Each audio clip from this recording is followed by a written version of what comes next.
Hey, it's Keith from Outlaw Speed Shop, and I want to thank you for tuning in. This Wednesday is pretty much a wheel swap that went horribly wrong, and I think I salvaged it. Anyways, I got this hot haulers kit I found at local flea market.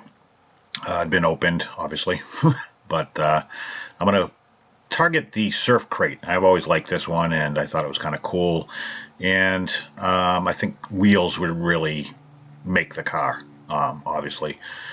So I figured I'd tackle this one. As always, if you like what you see, make sure you subscribe and ring the bell to get notified of all future videos.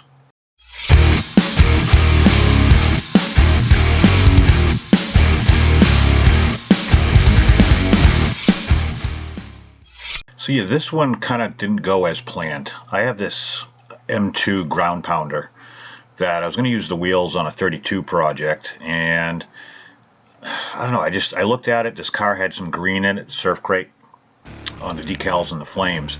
So I just thought the wheels would look kind of cool and kind of give it that little bit more of a rat rod, custom with a K look. So I started by taking it apart, and actually it's a really cool casting. It's a two-piece, obviously, and the motor's really cool. The wheels they're actually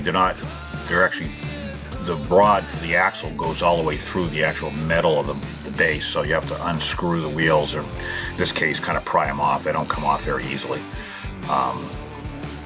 but for the most part it's not too bad, but something you got to be aware of. You got to kind of pry them off. Sometimes you can twist them and pull and they'll come off, but not this one. So at this point I'm still happy. Everything looks kind of cool. I like the vibe that it was kind of given as I put it up there. 1/16 drill bit, then I bump up to a 3/16 drill bit. The 1/16 kind of gives me a little bit of a pilot hole and something to work off of once I've taken the car apart, and the 3/16 will actually take the head of the bent rivet out, and just makes it easy. This car only has one, and then there's a little tab in the back that kind of sits into the body itself, and that makes it easy to take out. Kind of a pain in the neck. There's a certain way you have to actually assemble these, so you figure it out the hard way, but it's not that bad. Having one post, especially in the front, it goes right through the motor and into the scoop, almost similar to the 32, if you guys have ever taken apart the 32s, the new ones.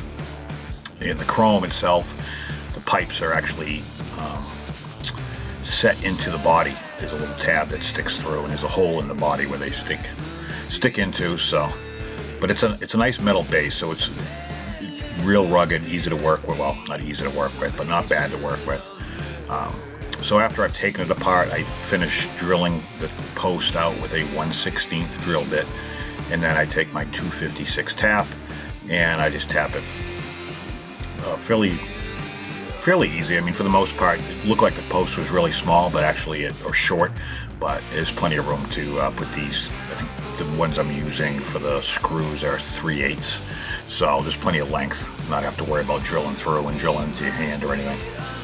The one bad thing about metal bases is the tabs. So I found that this grinding burr that I have on my Dremel tool works probably about the best. I'm going to be cutting into this anyways and widening the axle channels, but just for ease of operation. Sometimes if you stick the cutoff disc I have is too big, so but in order for me to get down there, I'd end up cutting the wheels in half, and just kind of a pain in the neck. So again, everything's going hunky-dory. I'm happy.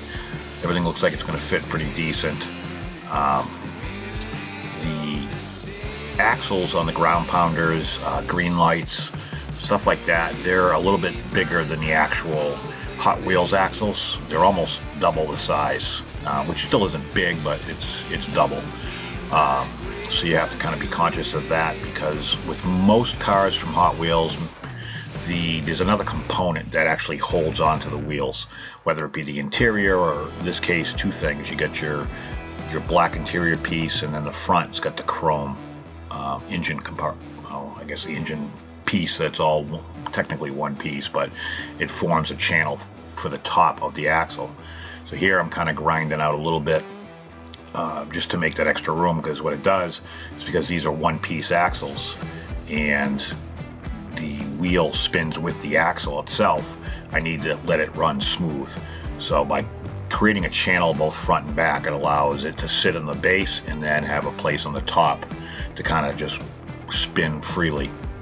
Axles were too long to begin with, so I trimmed it a little bit, popped it on there. And these are the things that you kind of run into, and I wasn't going to actually even show this video. This was supposed to be just a quickie to try to get some non-super custom stuff done. It just kind of turned into a shit show. But I want to show it because not everything is as easy as it looks sometimes. You know, I spend a lot of time fitting wheels. Wheels to me is the biggest thing on a car, from the stance to the type of wheels, everything else. And it makes a big difference on how you do things. So, and no two Hot Wheels or anything that you build seems to be the same. So you always have to do some modifications. So here I'd cut the axle, I glued the wheel on. The back I kind of screwed up because I couldn't get the axle piece that I had back in. So I drilled out the hole, but I had the wrong drill bit in my drill. So I had to use 1/16 tubing, actually. So the OD of the tubing worked. But when I was all done, that big X is because I scrapped it. I just did not like it. So I went to my wheel bin and I found these gold Real Riders that were on a Batmobile at one point. And I put these in, and these, night and day, just really made a huge difference. I like the way they look. I like the way they fit. They spun easy. They were easy to install. They were already pretty much the right length. I didn't have to do anything to these. It made all the difference in the world. And the wheels do make the car. I don't care what you do. If you spend countless hours and days working on a car and then you put some shitty wheels on it, you know, just like in real life, it makes all the difference in the world. So at this point I actually got happy, or happy for me anyways. So I decided to go the extra step and just do some basic detailing. I didn't go crazy with this, but you know, the other point of this video is that you can do a lot without having a lot. You don't have to have, you know, you can rattle can paint stuff. You don't need an airbrush. There's a lot. I know people say that it gets kind of expensive, and it does, getting into the hobby.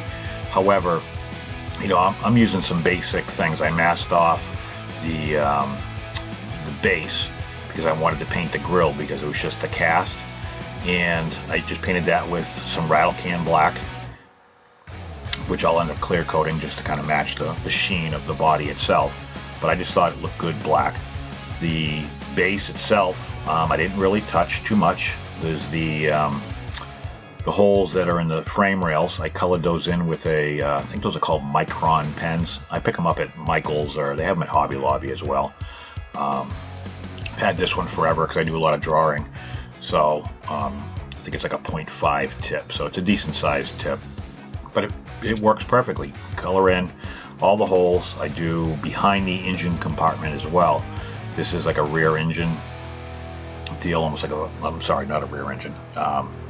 The Jaguar rear end is what I believe they were trying to simulate anyways. So you got the differential that sticks out a little bit, and then around it is supposed to be something, I don't know, but I did it black because it made it kind of pop a little bit. There really shouldn't be anything around it anyways except for an axle.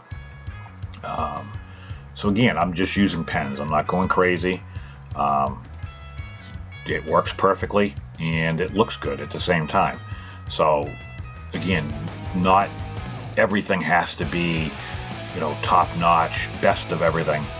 Over the course of the last year, I've been buying more and more, but a lot of people, when they start off, I hear a lot of people complain about the cost. And yeah, it does get costly, but you can nickel and dime it and not have to go crazy. Here is some black wash, which I'm using Nuln Oil from Citadel, but you can thin down some black paint, do the same thing. I'm just putting that on the rear differential in the engine, which I clear coated, and I've said it before, I don't know if I've touched on it. A lot of times what I'll do is I'll clear coat anything that's chrome, and I use a matte clear. The matte clear Gives a great surface to be able to do painting on, and it knocks the chrome down a little bit so it's not so in your face. And again, I'm using the Nuln oil as a black wash to get in between the headers. The exhaust tips I'm painting black.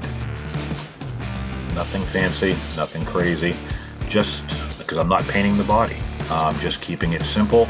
I think this took me a half a day when it was all said and done.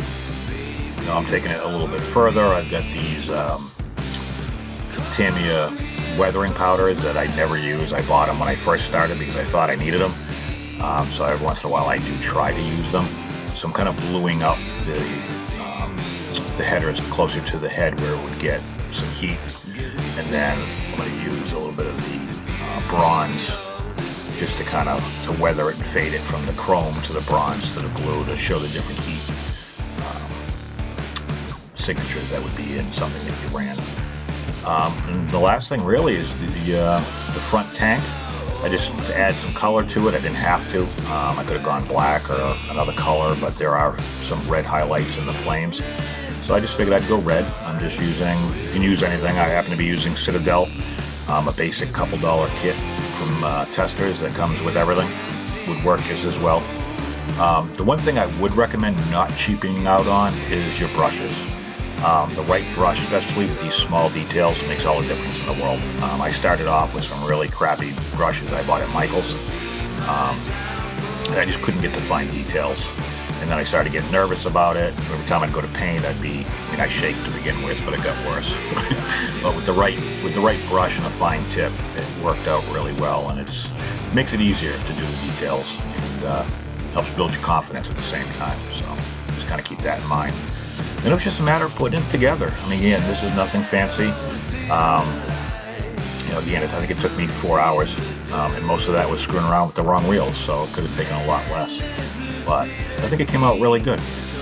As always, I want to thank my Patreon members, Chris Smith, Joey Williams, Kristen Stanaland, Stephen Mance, William Robinson, Devil's Details Diecast, Matchbox Garage, Alvarez's Diecast Customs, Jim Silver, and the one-time pledge from Chris Stanifer. The ones with the YouTube icons next to them, their links are down below. Please check out their channels if you haven't already. So kind of this is what I started with, and really it doesn't look that much different. But I just think it looks cooler. Again, it was just a fun afternoon. I did it on a Saturday afternoon. I sat downstairs, listened to the radio, and I had a great time, and it was something quick and easy. And sometimes when you do a lot of these big builds, there's a lot of pressure. Sometimes these no pressure builds are just fun. That's why I kind of like this Wheel Swap Wednesday series that I'm doing. So as always, I want to thank you, and I will catch you on the next one.